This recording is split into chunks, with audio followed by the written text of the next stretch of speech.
नियति की स्याही से जो लिखा जाता है उसे न कोई राजा मिटा सकता है, न तंत्र न यंत्र। कभी कभी किस्मत ऐसा खेल रचती है जिसमें मोहरे पहले से तय होते हैं, इंसान तो बस चालें चलता है।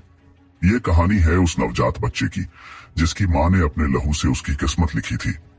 इस समय घने जंगलों के ऊपर रात की निस्तब्धता को चीरती हुई एक महिला योद्धा हवा में खड़ी थी।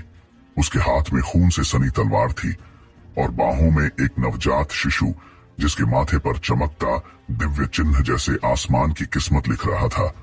उस महिला की आंखों में इस समय केवल क्रोध और आक्रोश की ज्वाला थी, मानो कोई देवी अवतार में उतर आई हो। चारों ओर हजारों सशस्त्र योद्धा उसे घेरे हुए थे। उनके शरीरों से उठती रक्त की गंध और हत्या की आभा ने पूरे आकाश को हिंसा की सघन सांसों से भर दिया था। घने काले बादलों ने आकाश को ढांक लिया था और भारी गड़गड़ाहट के बीच बिजली की तेज लपटें बार बार चमक रही थी, मानो स्वयं प्रकृति क्रोधित हो उठी हो।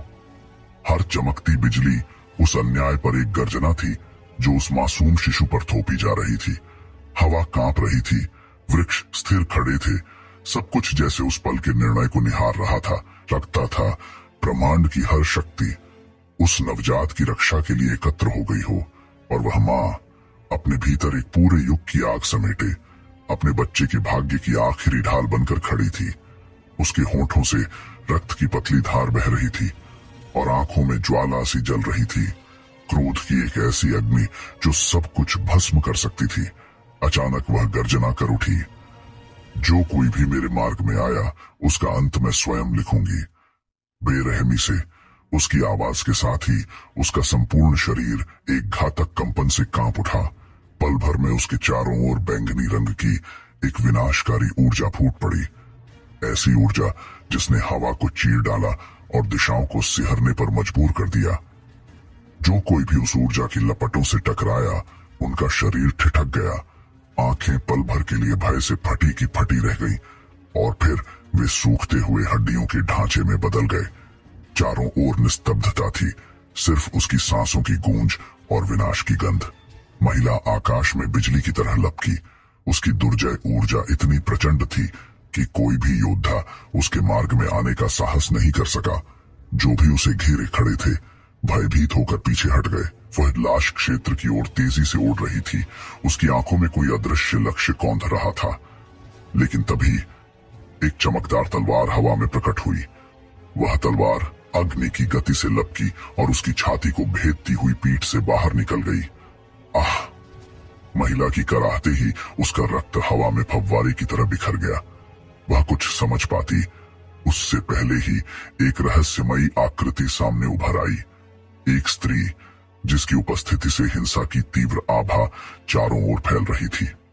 उसने रक्त रंजित लाल वस्त्र पहन रखे थे और उसकी आंखों में क्रूरता नहीं बल्कि कोई गहरी योजना चमक रही थी। सुमित्रा, तुमने ये सोच भी कैसे लिया कि तुम उस बच्चे को लेकर महल से भाग सकोगी? ठंडी लेकिन भीतर से जलती हुई आवाज गूंज उठी। एक रहस्यमयी स्त्री आकृति अंधेरे से प्रकट हुई, उसकी आंखों में क्रोध और अपराजेय अधिकार की चमक थी। बड़ी रानी, आप? सुमित्रा ने हकलाते हुए कहा। उसकी आवाज कांप रही थी। उसने बच्चे को कसकर सीने से चिपका लिया। उसके होंठों से खून रिस रहा था और आंखों में अविश्वास की गहराई थी। वह जैसे सदमे में थी, मानो उसके जीवन की सबसे बड़ी चोट अभी अभी मिली हो।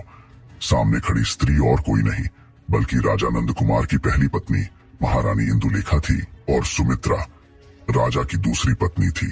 हालांकि राजा नंद कुमार की पहली पत्नी इंदुलेखा थी, लेकिन उसका मन सुमित्रा की ओर अधिक झुका रहता था, क्योंकि इंदुलेखा को एक रहस्यमयी बीमारी थी, एक ऐसी शापित व्याधि जो उसके गर्भ से जन्म लेने वाले हर संतान को विकृत और अपूर्ण बनाकर जन्म देती थी। अब तक उसने जितने भी बच्चों को जन्म दिया वे सभी किसी न किसी तरह अधूरे थे। किसी के हाथ नहीं थे, किसी के पैर, तो किसी की आंखें गायब थी। कुछ तो इतने विचित्र और भयावह प्रतीत होते थे कि राजवैद्यों ने उन्हें अशुभ और अपवित्र घोषित कर दिया। इन बच्चों की मानसिक स्थिति भी असामान्य थी। वे ना तो ठीक से बोल पाते, ना समझ पाते और ना ही शाही उत्तराधिकारी बनने योग्य थे। और इसलिए अब तक उसके 10 बच्चों की बलि दे दी गई थी। हालांकि